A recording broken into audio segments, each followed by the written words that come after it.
Hello at welcome sa isa na namang edisyon ng Reseta na Explained. Ngayong araw ay tatalakayin po natin kung para saan ba ang gamot na amlodipine. Ito ay usually ginagamit bilang gamot sa mga taong mayroong hypertension o high blood pressure.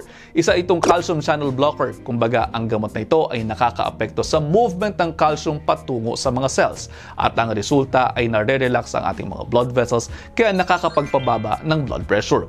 At napapataas din po nito ang supply ng dugo at oxygen sa puso kaya naman nakakatulong sa workload. Isa sa mga common side effects ito ay ang pamamanas ng paa. Kapag ganyan at nakakaabala sa inyo po, pwede pong palitan ng inyong mga gamot kaya kami po ay nagpapaalaala sa inyo na mag-follow up sa takdang panahon na sinabi namin sa inyo dahil mayroon kaming mga binabantayan sa mga kaso ninyo. Iniinom po ang amlodipine commonly isang beses sa isang araw. Kung hindi po ako nagkakamali, mayroong mga centers na nagbibigay din nito ng libre. At ayun, almost 1 minute na to. I hope you're all 1 minute wiser. I'll see you next time. Ingat!